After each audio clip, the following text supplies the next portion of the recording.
Before we dive into this episode, I just want to let you know if you want to get access to episodes before anybody else, head on over to patreon.com/concerts that made us. And as a bonus, you'll get access to videos of some of the episodes and a host of other benefits. We've also teamed up with Band Builder Academy to offer you 10% off their membership.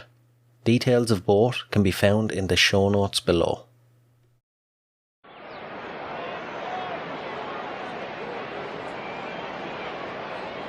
Is everybody in? Is everybody in? The show is about to begin.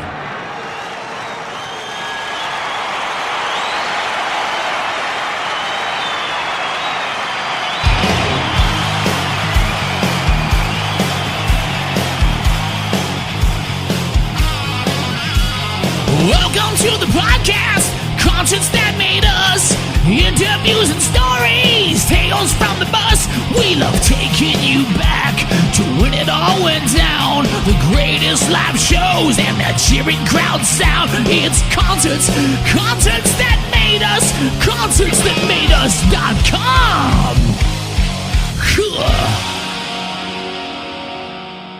Hi there guys, this is Justin VR and you're listening to an episode of Concerts That Made Us.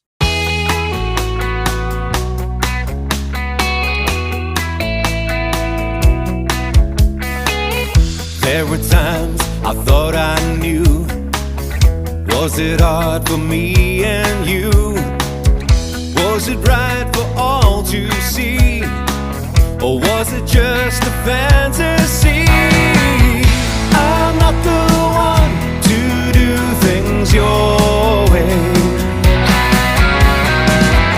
You were the one that always said, let's shake the blues, kick off our shoes, let's go right now. Let's stand on our feet, get down to the beat, let's go right now.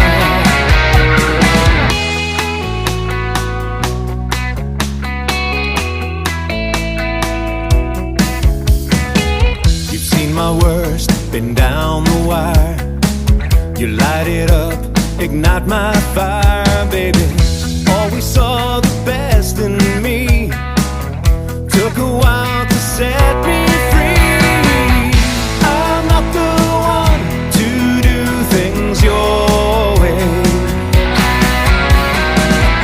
You were the one that always said, let's shake the blues, kick off our shoes, let's go right now.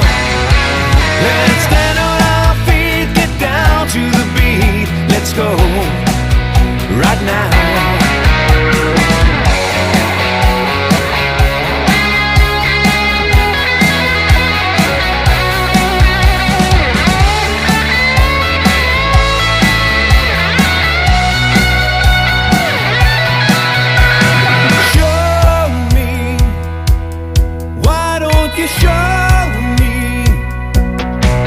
You said shake the blues, kick up your shoes, let's go right now. Let's stand on our feet, get down to the beat, let's go right now. Shake off the blues, kick off your shoes right now. Stand on our feet, get down to the beat, let's go right now.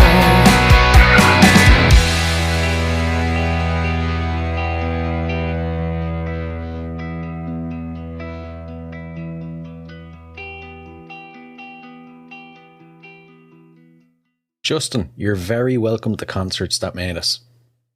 Hi there man, it's such a pleasure being on the show. Thanks for having me. No worries at all. I'm looking forward now to diving into your music. So you released the track She Said on the 19th of May. I love the story behind this song. Can you tell us a bit more about it?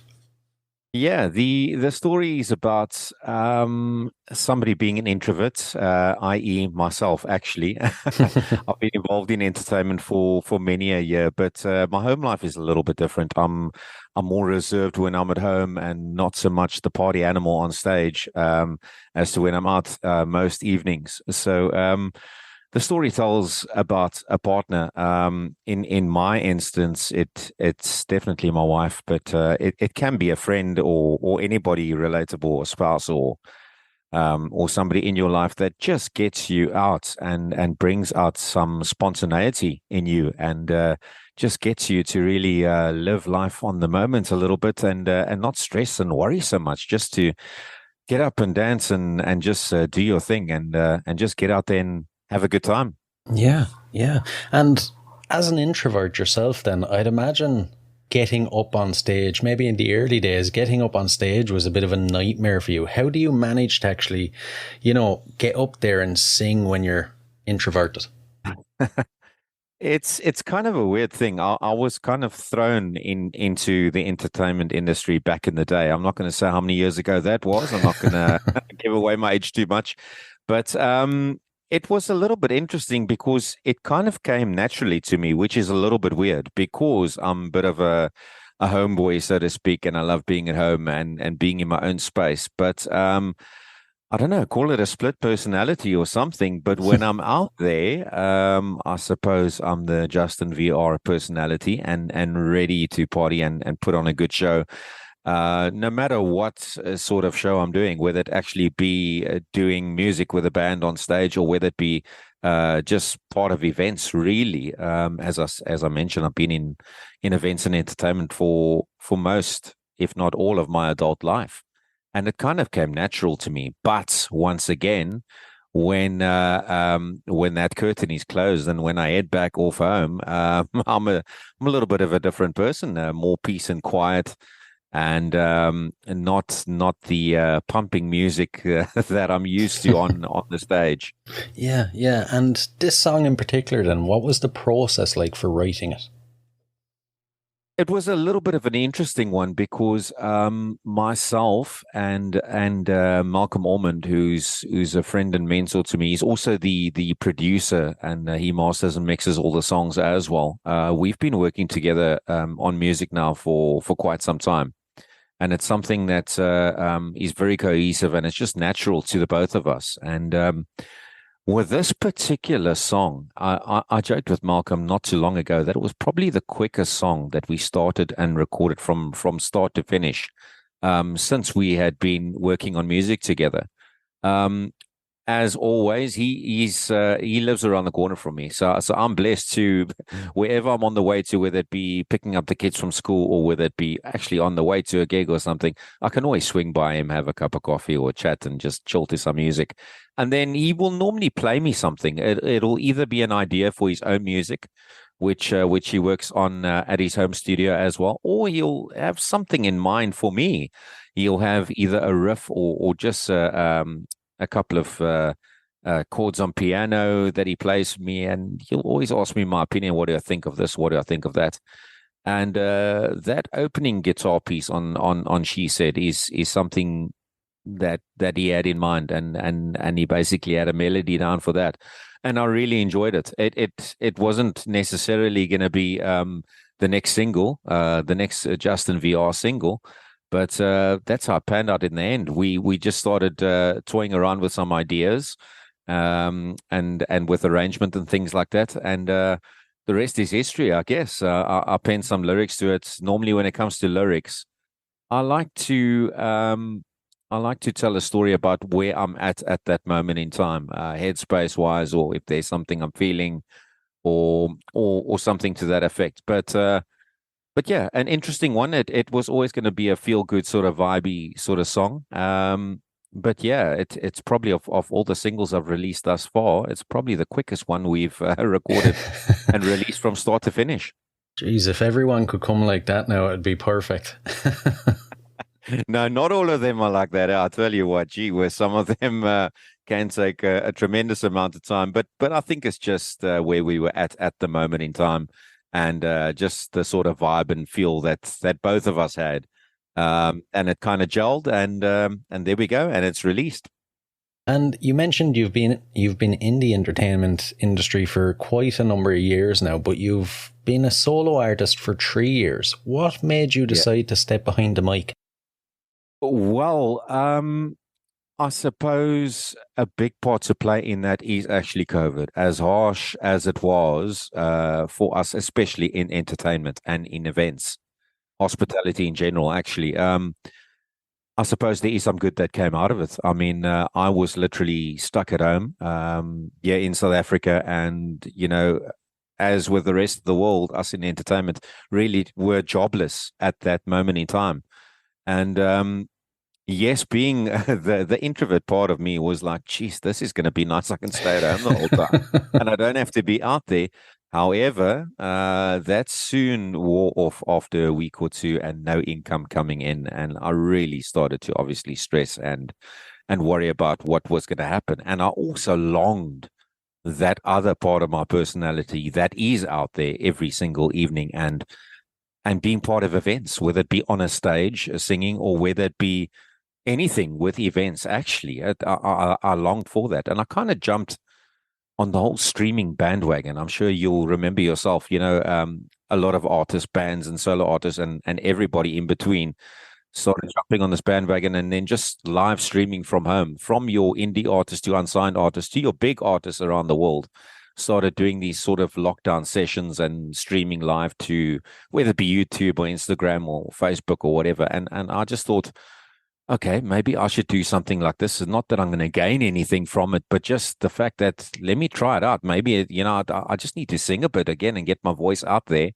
and maybe I can connect with a couple of people. And I started something on Facebook. I was live streaming on Saturday afternoons here from my garage at home.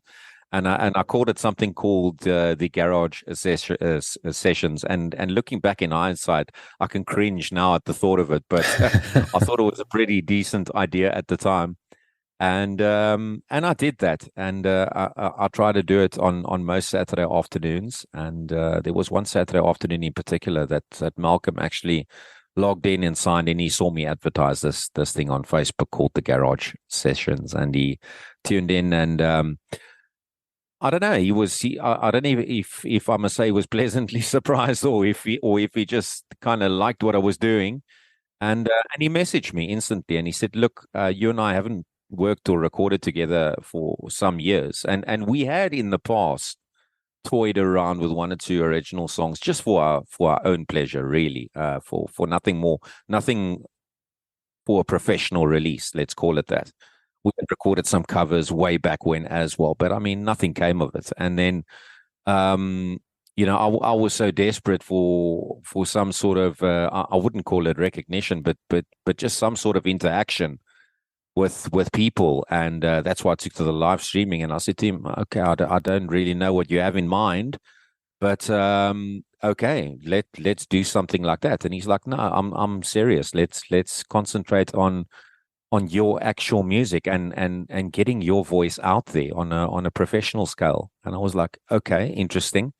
And I went around to him a couple of days later, and we met up and we sat in his studio and we played around with some ideas. And I eventually released my first single professionally, which was "Got Me Blind" at the time, which was really an ode once again to what I was feeling and going through at such a harsh and difficult period in my life. And I kind of stuck with that, even though things started opening up events wise and hospitality wise. Yes, I still have my little sound and lighting business, and it's kind of the bread and butter stuff, and I'm still involved with eventing.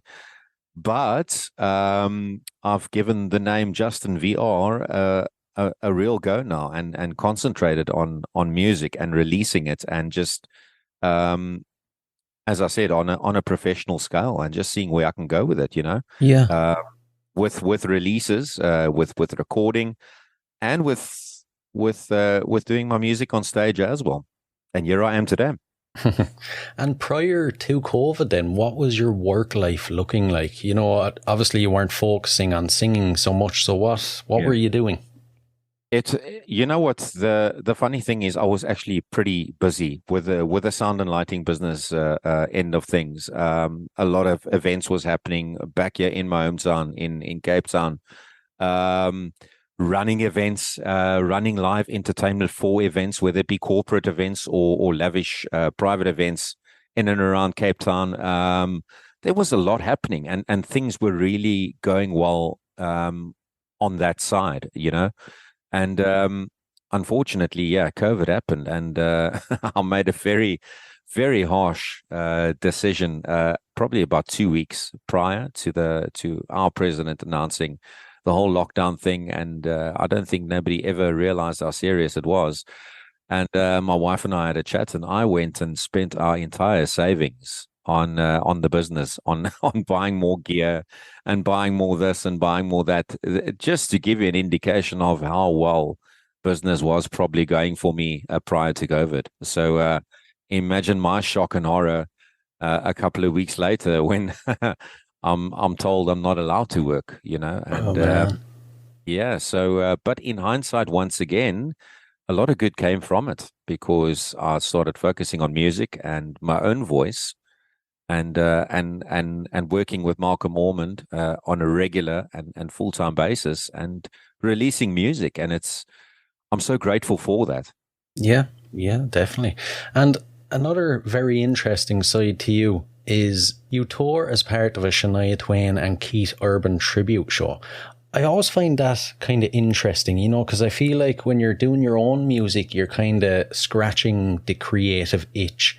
But I'd imagine when you're singing someone else's songs, you're not touching on that at all. How does it compare to your own music?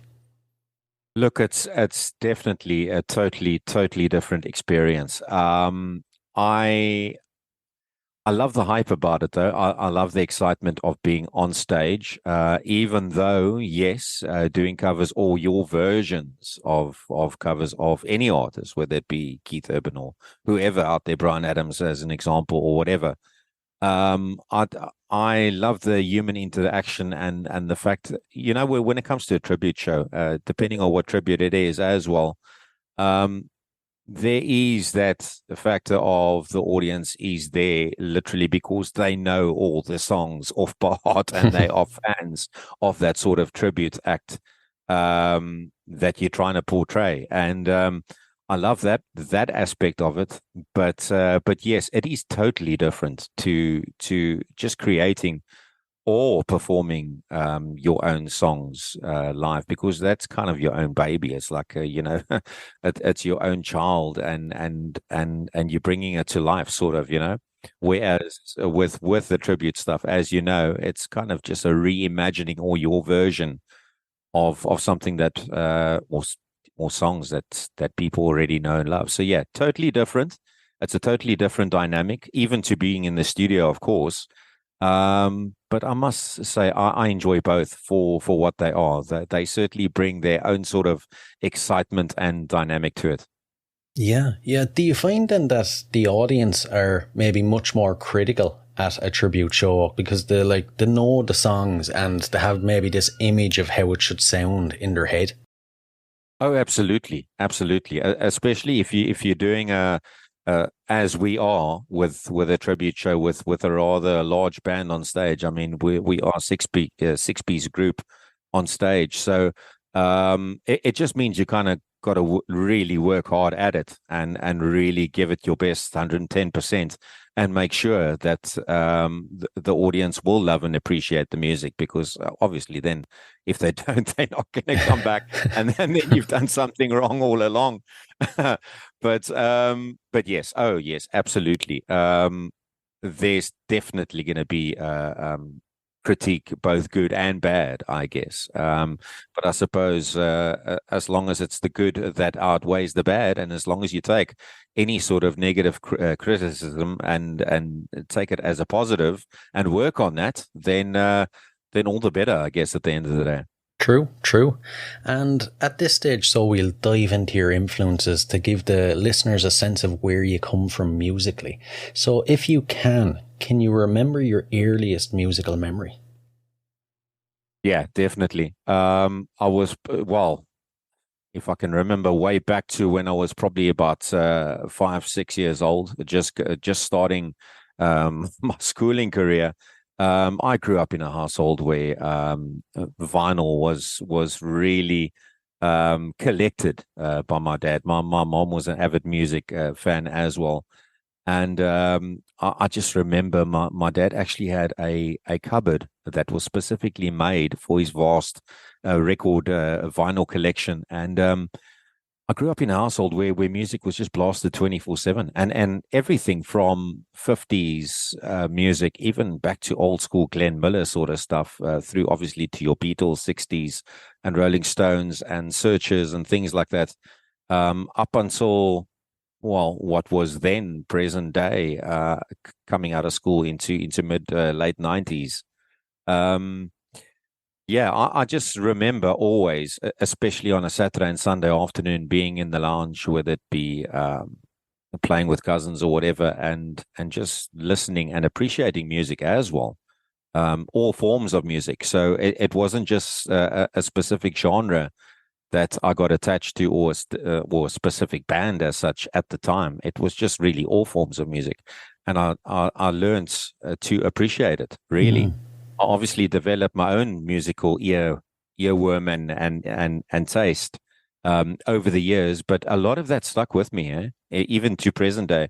It's stuff like the Beatles. I mean, I was absolutely fascinated by their harmonies, stuff like the Beach Boys as well, and um, loving singing came from an early age as well. So vocals was always something that stood out for me, and especially the stuff with harmonies. The Eagles is another one that we can mention, Poco, and so many others as well. So yeah, definitely from even being before school days, just really loving music, and then Sunday road trips as well, to wherever, you take a Sunday drive out somewhere, and you've either got dad's playlist that that was made up on a tape or something and played through the car stereo system, and just belted out at high volume, and just singing along, and that's from my early days, just loving singing and singing along to these songs with all their harmonies as well.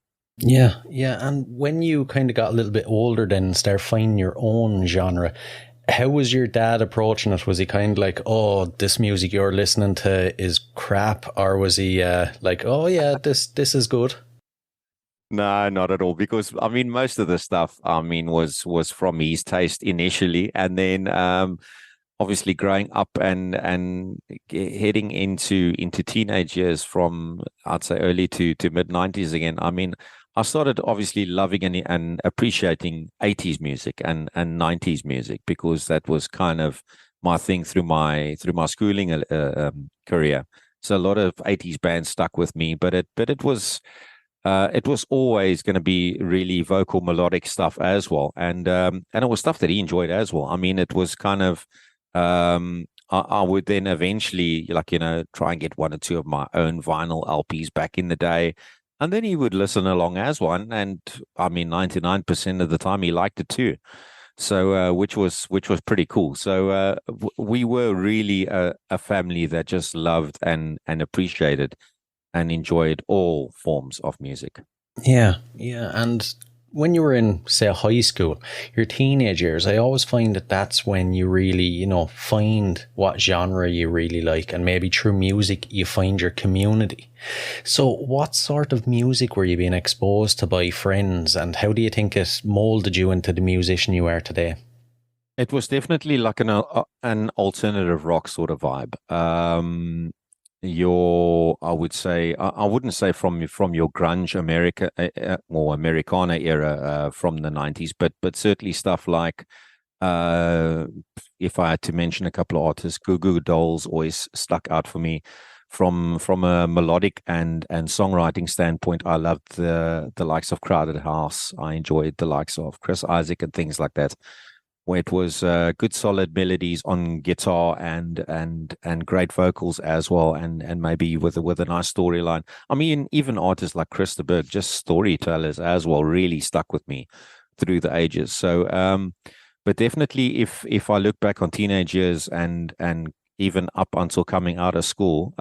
Maybe more of an alternative rock edge. I mean, I also loved at that period of my life. I still do today. Bands like U2, REM, to name but a few. So and I still do today, and that certainly stayed with me throughout my years. Throughout my adult years. I think only over the past recent couple of years, when I say recent, maybe 6, 7 years, did I start appreciating things like alternative country rock with the likes of the Keith Urban or Keith Urbans of the world and the Blake Sheltons and things like that, where it's still good singer-songwriters, but they have a certain swagger to them as well, and I love that sound because it's almost sort of a crossover with rock as well. A lot of the American country stuff is not. I mean, it is true grit sort of Americana country stuff, but a lot of it is very crossover as well. I mean, if you listen today to the likes of Kip Moore is huge at the moment. There's a lot of rock in that music. It's not all your traditional sort of country vibes, and I try to bring that in as well, with my past likes of U2 and Crowded House and Chris Isaac and things as such. So it's definitely evolved over the years. A lot of things have certainly stuck with me through the ages, but it's also exciting listening to new stuff, and picking up new bands and artists and genres as you go along. You learn to appreciate other aspects of music as well. Yeah, true. And what was your local music scene like then? Was it very vibrant and was there lots happening? Yeah, back in the day, I remember where I was growing up. I mean, I would say every single pub or club in our area always had live music 24/7. And once again, from that era of 90s, it was that sort of 90s alternative sound that was coming through. If there was artists, or whether it be solo or bands doing covers, it was still something to that effect. And some of the more old school stuff of the likes of Dire Straits, obviously still your AC/DCs and your more old school rock stuff of Led Zeppelin, Deep Purple, whatever. But there was that modern sort of alternative rock edge coming through as well. Goo Goo Dolls, or gee whiz, I can't remember too much off the top of my head.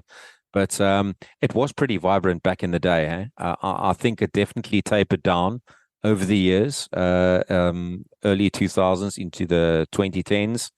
And then obviously what happened in more recently, obviously things were killed off by that 2 to 3 year COVID period. But I do see it coming back to the fore again, in today's age. I think people are enjoying going out and just enjoying that whole interactive experience with live music, with live events, with entertainment in general. It doesn't just have to be a band or music. I think any form of entertainment, people have just craved that and longed for that. And I think it's definitely coming to the fore again. Yeah, that's good to hear. And, the majority of South African musicians I chat with now are all rock and different variations of rock. I've never actually spoke to a country musician from South Africa. So what is the country scene like in South Africa? Because I know the rock scene is kind of very small. Yeah. No, absolutely. Look, over here, I would say that, I mean, there's a lot of artists that love country music, and I think as a nation we have, I wouldn't say learned to love it, but we do love it. We've just had the likes of Kip Moore coming over to South Africa, which was a massive success. It was sold out shows everywhere where he went, and people were going absolutely gaga over the stuff. So it just shows you how, as a nation, we've learned to love the more modern country rock element or genre in today's age. I think from an artist point of view, it's few and far between. I think, artist wise, of course, our artists doing Afrikaans stuff as well as English stuff will delve into their shows by doing covers of artists or songs that they really love.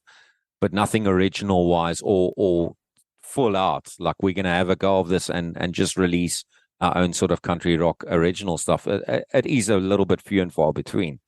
Whereas I think everybody loves the music, but they're not going to take that leap and bound and just go on and try and make a career out of it in this country, which in hindsight makes me think, what the hell am I doing at the moment? Because I'm stuck here in South Africa and I'm releasing songs with a country rock vibe and feel to it.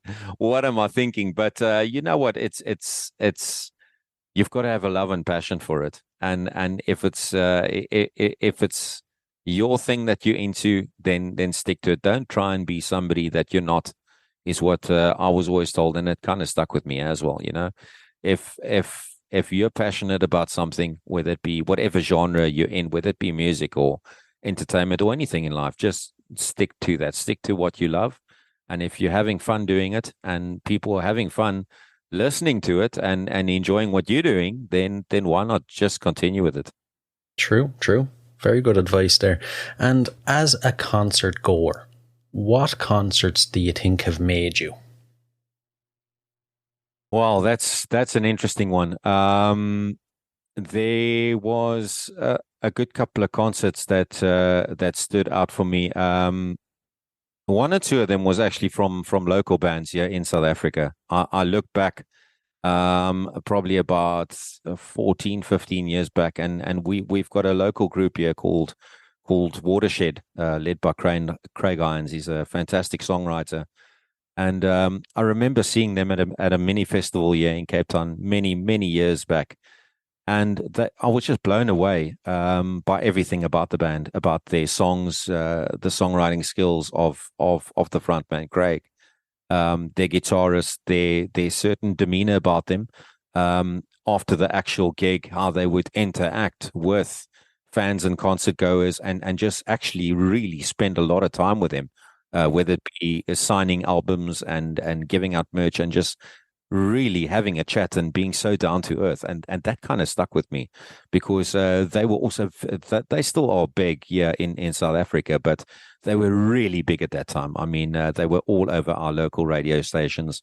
They kind of made it big in some parts of Europe as well, and that stuck with me, just how down to earth and humble they were, and just their interaction with the audience throughout the concert and afterwards, which is something that stuck with me. From a spectacle sort of concert standpoint, I think U2 would certainly stand out for me. I was fortunate enough to see them in Cape Town on their 360-degree wall tour, and just the whole dynamic of that. Not just the sound, but everything, from obviously being a sound and lighting guy, having my sound and lighting business, everything just stood out for me. Just the whole spectacle of the concert, from a visual standpoint, to the stage, to the technicality of it, to the whole professionalism about it as well, is something that really stood out for me. So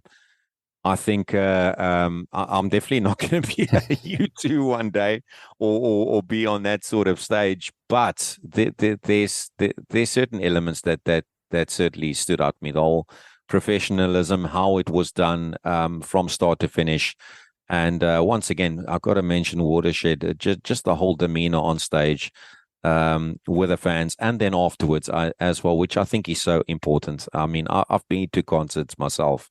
I'm not going to name drop anybody, but afterwards, the band or the artist is not really too concerned about their fans, and it's they have airs and ways about them, and it kind of puts a bit of a damper, a bit of a sour taste in the mouth after the concert, just seeing that and obviously experiencing that. So I think just to be humble, no matter how big a star you are, and just to put on the best show that you possibly can for the concert goers, has always stuck with me. And U2 did that in absolute spades. Locally, Watershed always do that in spades as well. So that's two that certainly have stood out for me. Two very good ones there now. I haven't heard of Watershed before. I must dive into them and see what they're like. And for any listeners that haven't caught one of your shows, what can they expect? Try give them the full experience if you can. Well, I'm hoping a whole lot of energy, really. I believe in giving it my all, 110%. And I've always believed in. Somebody said this to me many years ago, but you can see and you can hear, even on a recording, never mind stage, if somebody's smiling in their music and actually enjoying it, not just putting up a front, but really enjoying it. And that's always stuck with me. I think if people see you having a good time and enjoying what you're doing, then automatically they're going to be having a good time as well. Of course, the music needs to be good and the show needs to be good, but in general, I think people do latch onto that and catch the feels from that. If you're having a good time on stage and giving 110%, people really do see that and appreciate that and have 110% of a good time with you. So yeah, a whole lot of energy. I'm very passionate about music, and not just my own music. Whatever I'm doing out there, if I'm even doing a cover on stage, I'm passionate about it, and I'll give it my 110%. And, is there a gig that you've played that maybe the experience sticks in your mind as the best one? Not in particular, no. I was actually, very strangely enough, this is going way back in time. I actually guested for a band. I made a guest appearance many, many moons ago, many decades ago. Right. And it was something that kind of stood out for me. I remember going up on stage, not knowing that I was going to be called up on stage, but the guys tried to drag me up, and I did a couple of rock covers with them. And the crowd was just absolutely mental. I knew they weren't mental because of my voice, but but just for the whole performance and everything. And even though it was such a small gig, it kind of stuck with me. Even to recently, even the stuff that we do with the tribute show. When you see people smiling and the heads are bopping and the feet are tapping, it's such a lacquer experience. It's such a great experience to have and see people just enjoying what you're doing on stage with you. I think that's pretty cool at the end of the day. It's not just people just sitting there staring, and they smiling along with you and having a good time. That's what it's all about, after all. And how do you approach getting your music out to new listeners and gaining new fans? I think today, obviously, it's a lot different to what it was back in the day. It's not, unless you're a major artist that can afford to still release vinyl and albums and merch and things like that. It's obviously the world of digital these days. So social media has got a big role to play in that. Of course, I think I'm only learning these days that you have to be so active and on it.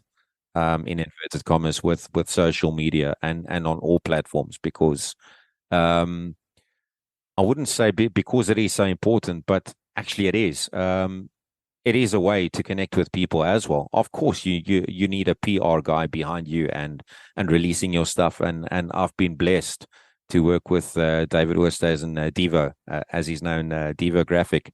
I've been so blessed because it makes a world of difference. But you've also got to be on it. You've got to be active with people that are following you, or that have been to your shows, or that are even considering coming to your shows. I mean, you really need to be on it with them, and it really is a 24/7 thing. It's not just having a band rehearsal and going up on stage doing the thing and then packing up and going home. It really is a lot of work behind the scenes, whether it be in the recording studio, rehearsals, on social media. If somebody writes a positive review about a show that they've been to, just respond to them, just thank them and show them your appreciation, and show them that you are human and that you really appreciate it. And I've noticed that really goes a long way. People really appreciate the whole human element, that you can interact with them. And I mean, let's face it, why not? It costs you absolutely nothing to actually reach out to somebody and say thanks for that positive words, or thank you for streaming my song, and you said something about it on social media that you liked the song.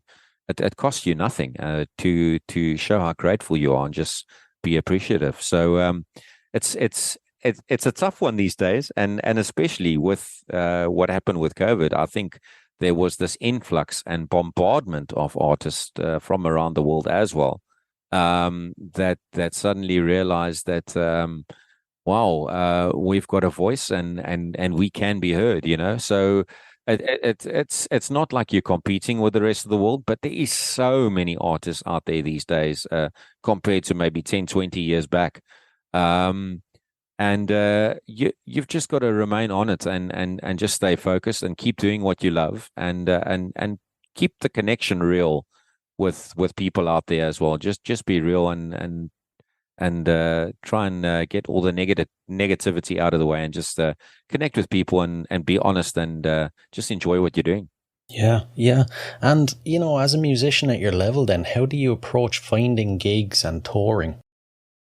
That's a difficult one because, as I say, at the moment, I'm part of the tribute band, and that's also difficult because there is a schedule involved, and you've got different personalities in a group, whether it be your own or whether it be a tribute show or whatever you're involved with. And everybody's schedules is different as well. So, firstly, it's very hard to find a date where everybody can meet that date. It's definitely challenging, because if you've got 2 or 3 or 4 or 5 or 6 members in a group, and suddenly you've got something that can happen in a month's time from now, or it's a big show, whatever it may be, then you need to find out if everybody's available for that date first off the bat, because everybody these days, it's not a case of, yes, there are, of course, full-time musicians all over the show, but a lot of them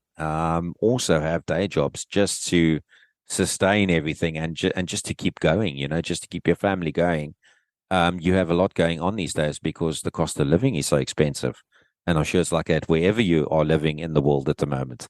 And then, of course, you find the time. Hold on, we've got this week or that weekend where we're all available. Let's do it. And then, venues are booked up for that time that that you're actually available. So, look, it's difficult. I'm not going to lie to you. And like I mentioned, with all the artists that have just sprung out from the past couple of years as well, it's certainly difficult and challenging. I think being an artist in 2023, and I don't expect it to get any easier either. But keep what you're doing. I mean, at the end of the day, things happen for a reason. If something's meant to happen or not meant to happen, whether it be music wise or anything else wise, it will. You just got to keep a level head, and just keep pushing your music, and the venues will pick up on that, and the listeners will pick up on that too. Yeah, I always say if you work hard at something for long enough, it will pay off. Something will come out of it. Absolutely. I couldn't agree with you more. And it's the same with looking for venues. We might go through 2 or 3 very harsh months where it's like, oh my goodness gracious, what's happening here? We don't have a show at all. We don't even have the possibility of a show. But just keep grafting, and you never know. You might be inundated with with venues in that 4th month or something. Just got to keep pushing, just got to keep believing, and stay strong, and just keep doing what you're doing. Yeah, true. And, when it comes to showtime, what is your pre-show and post-show ritual? I don't really have a ritual, so to speak. I know a lot of guys will probably just listen to music or something, or just go over the show in their minds. I try not to be honest. I try not to overthink anything, or have a ritual, because then, knowing myself, I'll probably be caught up in that. Overthink a little bit too much, and then I've forgotten my lines or something on stage. But post afterwards, hang around wherever or whatever stage you're on. Hang around. Don't just pack up and go. Connect with the people, and just be out there. Chat to the guys. Do you enjoy the show? Yeah. Okay. Thank you for the compliment. What was your favorite song? That sort of thing. So definitely post show. Definitely just hang around, stick around. No matter what you've got planned for afterwards, connect with the people, chat with them. As I mentioned earlier on, I think it's very, very important. But pre-show, no, nothing really. Just stay hydrated and try not to think about the show too much. I've done that before, and then I've forgotten my lines horribly. Oh So, man. so yeah, no pre-ritual stuff before the show, but afterwards, definitely hang around and just connect with the people. Right, right. And I have to ask, how's your merch game? Do you have much merch to for fans? Not at the moment, eh? That's something I seriously need to work on. I'm gonna see how the rest of the year goes, and see how my financial situation is before I can even think about that. But yeah, look, it's a busy year ahead. I'm already back in studio working on some new music, on a new single. Got another older sort of rock ballad of mine that I've kind of got in the bag for the end of the year. And definitely, yeah, plans to do that. But I just want to see how the rest of the year goes and where it leads me before I make sort of choices like that. But definitely in the pipeline, yeah.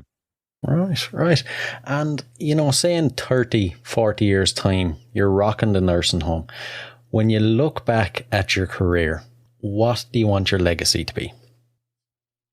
That's an interesting one. Um, Look, I've always said I'm not in this for any fame or any fortune or anything as such. I would like to remember or have people remember Justin VR's songs, or that he had a voice and he had a decent voice, and we enjoyed his shows. I'd like my kids one day to actually say and experience that, hey, my dad was good at what he did, and people enjoyed his music, and we can still enjoy his music even when I'm not around one day.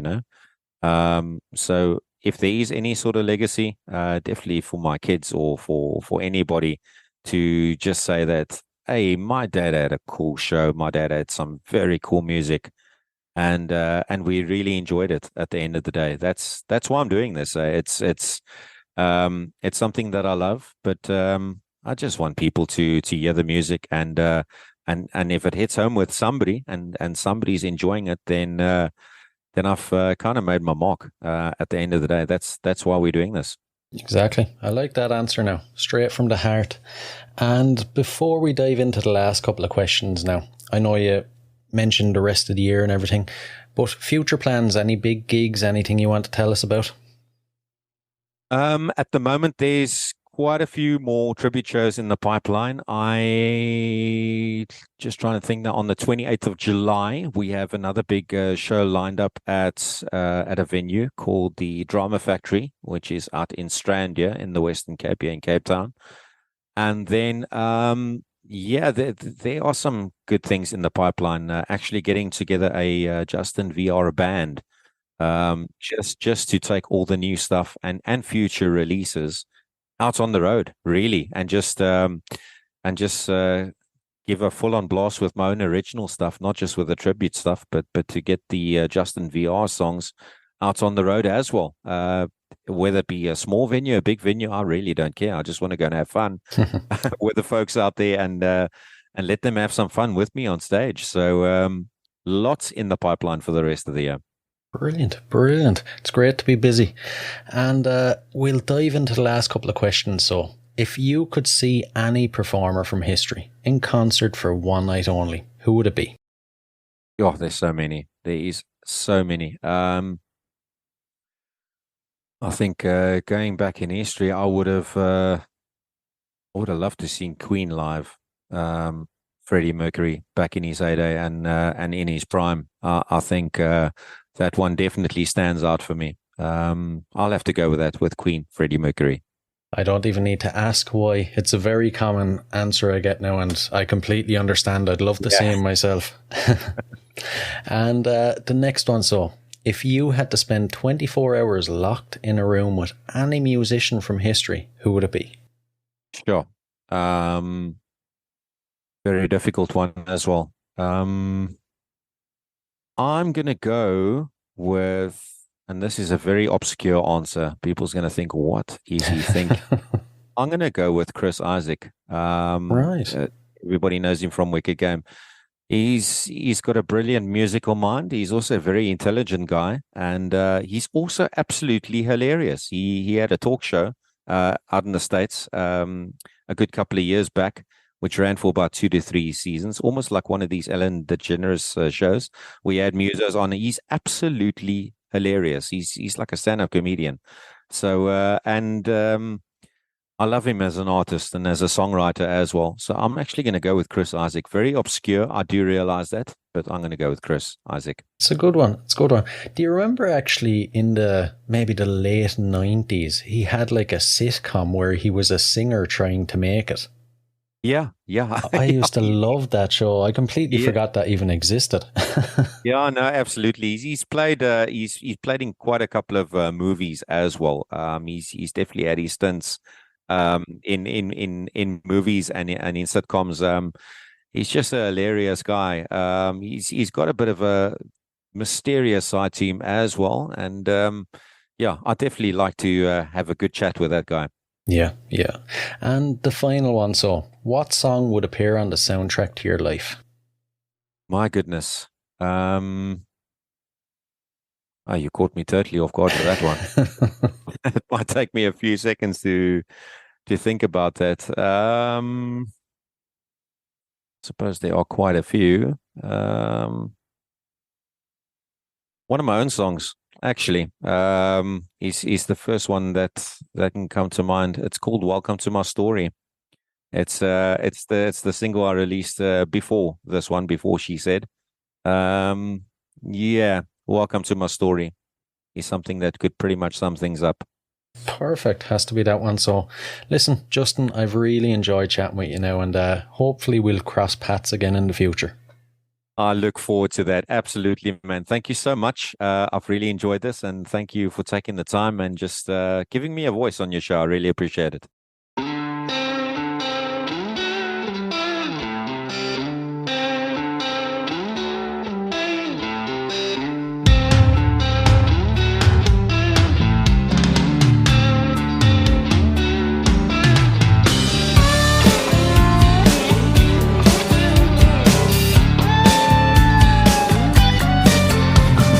Long ago I had it easy, life was fine.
guys, I really hope you enjoyed this episode. If you did, please rate and review us on iTunes and Spotify.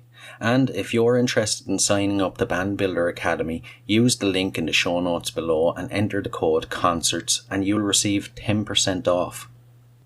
So, until next time, keep rocking.